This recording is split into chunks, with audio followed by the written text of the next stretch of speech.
So, mayang gabi ka na itong tanan. Uwian na. It's 7:40 in the evening. And so, bago yan, share ko lang yung aking verse of the day na nabasa ko kanina while I am browsing my phone. No? So, it's in Malakay 3:10. It speak about it's a common verse na ginagamit ng ating mga elders or ating mga deacons or ating mga pastors during pagbibigay ng ating mga tithes and offerings. It's amazing, no? Kasi yung verse na yun, parang the verse itself, no, it give us the instruction, no, we have to bring it to the Lord what is for God. And sometimes, no, hindi natin nagagawa yun. Aminin, I'm 100% guilty ako dyan, no? So it's just that this year I came to realize to diligently and obey, no, yung process. Kasi sabi ko nga, how many years na ako nagtatrabaho, so hindi ako naging ganun katapat, no? May mga times na tapat, tapos may mga short month, may mga months na naman na nag-short tayo dyan. So pero this year talaga sabi ko ay misis na I have to follow this, no? Kaya ang best practice na ginagawa ko is before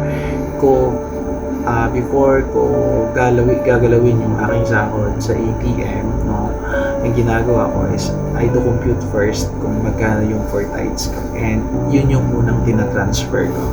So high-tech na kasi yung offering ngayon, we can do bank transfer, we can do via GCash. So yung ginagawa ko, I do bank transfer first bago ko siya gagalawin on the other expense. So hindi ko wala na akong, kahit iniisip ko, kahit wala na akong matira sa akin, basta the first thing first is nakapag-offer na ko.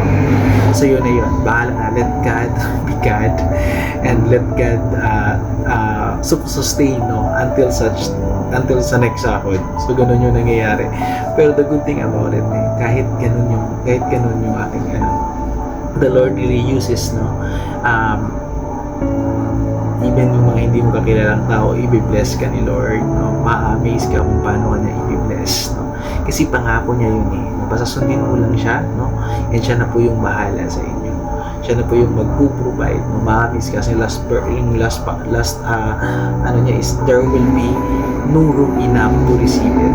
And kaya i-bless tayo ni Lord, no? Sometimes napoprostrate po tayo kasi we expect na kung ano yung binigay natin, yun din yung ibabalik sa atin 100-folds. Kaya lang kasi si Lord has a different mindset compared sa atin, no? So sometimes yung binabalik sa atin ni Lord, o yung binabalik only sa atin ni Lord is yung, alam mo yun, yung good health, yung peace of mind, alam mo yun, yung comfort, no? Yung lahat na yung binabalik na yun can't be buy, no? Hindi mababayaran ng pera yun.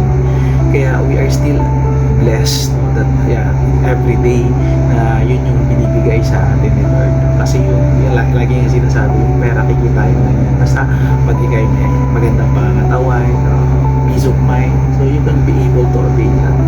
So above all, no, kailangan lang natin maging open-minded, no, sa mga possibilities, no, and maging tapat lang tayo sa Kanya kasi ibabalik at ibabalik niya. Lagi nating the word of the Lord, no, will never return to Him void kasi mangyayari yan sa atin. Okay? So, yun lang.